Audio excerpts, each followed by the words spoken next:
Hello, and welcome to my presentation. My name is Samantha Swoffer, and this is for my RIT 373 class. My presentation today is going to be on focus groups. Okay, so what is the focus group method? This method provides more in-depth and complete information and involves small groups of people. Within these small groups of people, they're typically brought to a moderate setting and given questions to answer. This method also offers effective means to assess dispositions and attitudes. It deals with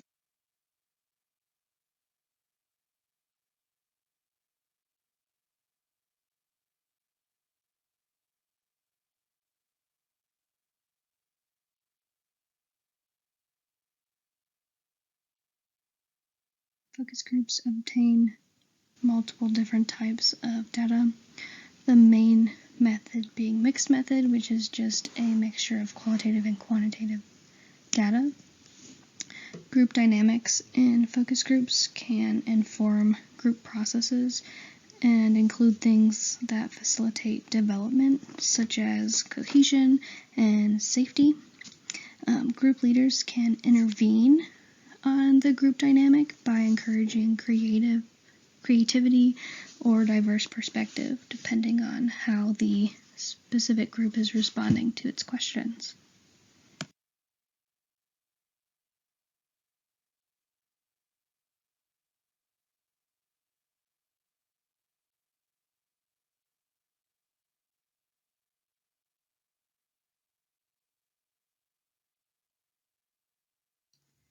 This method is full of data richness. It's extremely dependent on the participant reaction and understanding. This method can not only be seen as a research tool, but it can also be viewed as a study, such as a task or work group. By doing this, focus groups can ultimately help to implement new ways to analyze and interpret the data that comes from them.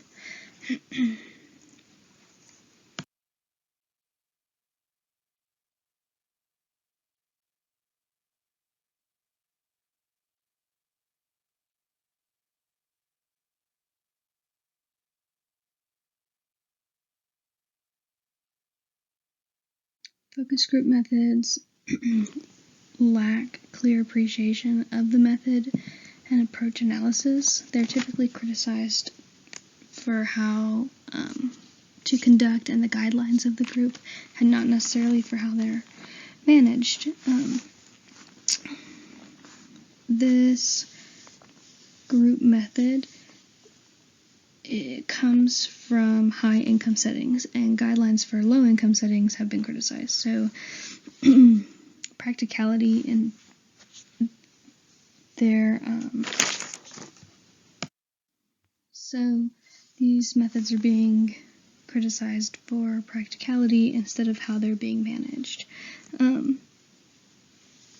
Challenges like steep power gradients between researcher and participant, or even conversational norms like reducing the ability of the participants to voice a disagreement, or even giving the participants the opportunity to give their own personal explanation.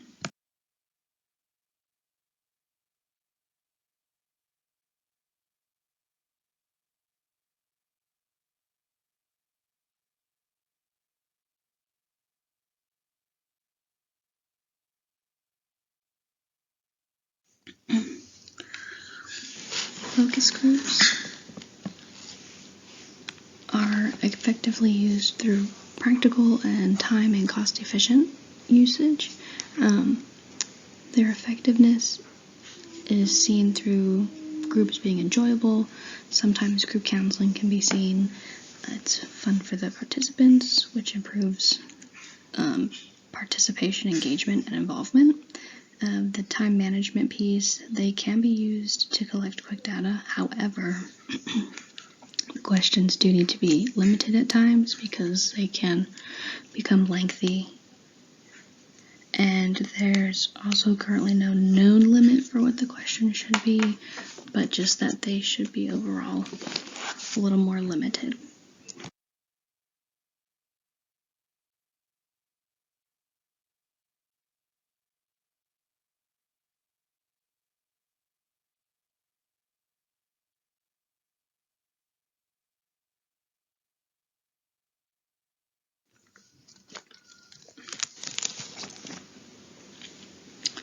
There's still a lot of research going into what type of focus group is more promising.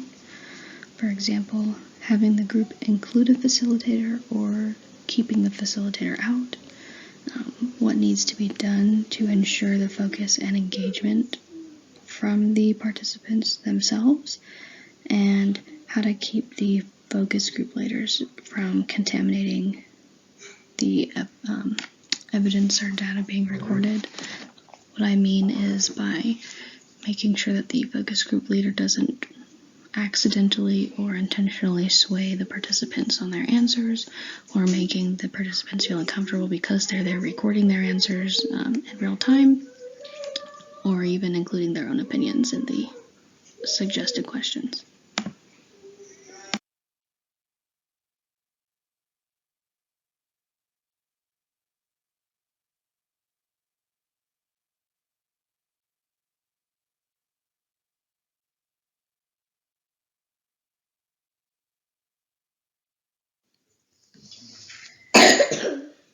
Scholars such as Kress and Schaffner tell us that focus groups increase the research literature, the methodological details surrounding how the actual focus groups are being conducted and the ways that the data is obtained, as well as the content of the data being retrieved.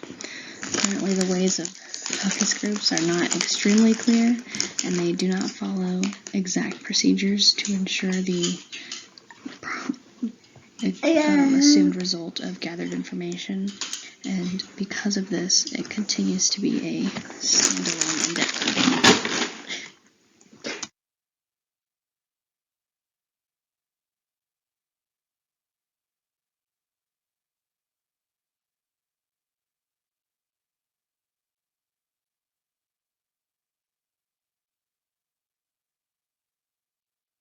Are there any questions regarding focus groups?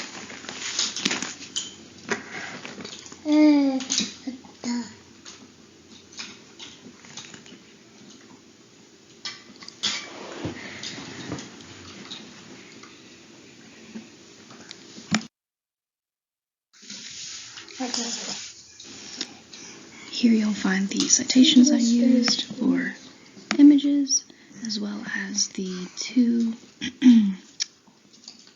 articles I used to find my information on focus groups.